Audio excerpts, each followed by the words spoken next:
Anda masih menyaksikan Kabar Petang? Pemirsa, polisi menyimpulkan tidak ditemukan unsur pidana dalam kematian Arya Daru Pangayunan yang ditemukan meninggal terlilit lakban di dalam kamar indekosnya.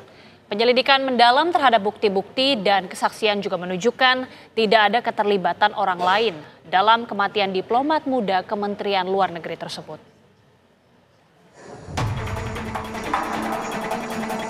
Polisi telah menyelesaikan penyelidikan perkara kematian diplomat muda Kemlu Arya Daru Pangayunan yang ditemukan meninggal pada 8 Juli lalu di dalam kamar kosnya. Penyebab tewasnya Arya Daru juga dipastikan melalui otopsi terhadap jenazah. Uji laboratorium toksikologi dan histopatologi juga telah dilakukan terhadap organ-organ dalam Arya. Penyidik menyimpulkan Arya Daru Pangayunan meninggal dunia tanpa keterlibatan pihak lain dan tanpa unsur pidana. Kami sampai saat ini belum menemukan peristiwa pidana. Karena berdasarkan fakta-fakta mulai dari hasil pemeriksaan TKP yang mana pintu itu hanya satu akses dan 3 lapis kuncinya. 1 bisa dari luar, 2 hanya bisa diakses dari dalam. Tidak ada plafon yang rusak.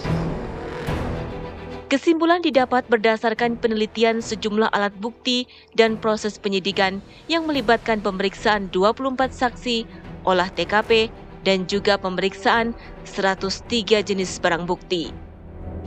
Dari lokasi penemuan jenazah di kamar kos, penyidik tidak menemukan sidik jari lain pada lakban yang melilit wajahnya. Uji toksikologi Puslapor Polri tidak menemukan senyawa beracun. Hanya terdeteksi kandungan parasetamol dan CTM dari obat flu yang dijual bebas. Tekanan tersebut dihayati secara mendalam sehingga mempengaruhi bagaimana almarhum memandang dirinya, memandang lingkungan, memandang masa depan. Almarhum berusaha menginternalisasi berbagai emosi negatif yang dirasakan dan berupaya untuk tidak menunjukkannya di depan orang lain. Meskipun demikian, kami menemukan bahwa pada almarhum ada riwayat di mana almarhum berupaya untuk mengakses layanan kesehatan mental secara daring. Tak hanya itu, polisi juga memastikan dalam rekaman kamera pengawas tidak ditemukan penyisipan atau pemotongan frame. Pertama kali dinyalakan atau di-on-kan itu tahun 2019 bulan Juni. Kemudian kami melakukan penelitian, digunakan komunikasi instant messenger itu di bulan September 2022. Kemudian dinyalakan Januari 2024. Nah, untuk mencari atau apakah ada info yang lain, kemudian kami melakukan penelitian terhadap perangkat seluler, laptop. Nah, di situ ada tanggal 25 Juni 2025 pernah terkoneksi ke perangkat Samsung Ultra 22. Jadi handphone yang kami periksa itu adalah handphone yang terakhir kali digunakan komunikasi di tahun 2022. Demikian. Dari Jakarta, tim TV One mengabarkan.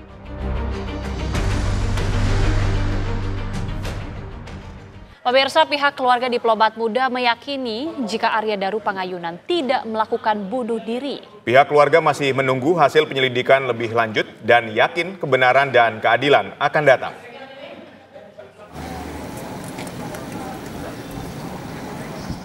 Keluarga Arya Daru Pangayunan menanggapi rilis Polda Metro Jaya soal hasil penyelidikan kematian diplomat muda Kementerian Luar Negeri. Pernyataan tersebut disampaikan oleh Meta Bagus, kakak ipar diplomat muda Arya Daru Pangayunan saat ditemui di rumahnya di Banguntapan, Bantul, Yogyakarta. Pihak keluarga Arya Daru menyatakan seluruh keterangan dan juga data yang dirilis oleh Polda Metro Jaya tidak dapat disimpulkan bahwa almarhum melakukan bunuh diri. Baik istri maupun keluarga besar meyakini Arya Daru adalah sosok yang memiliki semangat hidup dan etos kerja yang tinggi. Menurut Bagus, almarhum semasa hidupnya tidak pernah bercerita mengenai beban kerja yang mengarah atau memicu depresi. Pengamatan kami terhadap yang bersangkutan itu selama bertahun-tahun. Jadi cukup kami sampaikan bahwa kami meyakini almarhum tidak seperti itu. Keluarga Arya Daru meminta kepolisian tetap melanjutkan penyelidikan hingga terungkap peristiwa sebenarnya. Kita juga berharap penyelidikan yang dilakukan oleh pihak yang berwajib ini bisa mengungkap dengan jelas dan bisa tuntas dengan baik. Karena kami juga percaya bahwa pihak yang berwajib bekerja berdasarkan kaidah-kaidah pekerjaannya yang baik. Keluarga Arya Daru menghormati dan menghargai proses penyelidikan yang dilakukan polisi. Keluarga berharap proses penyelidikan berlangsung secara cermat, menyeluruh, dan profesional. Dari Bantul, Yogyakarta, Santosa Suparman, TV One mengabarkan.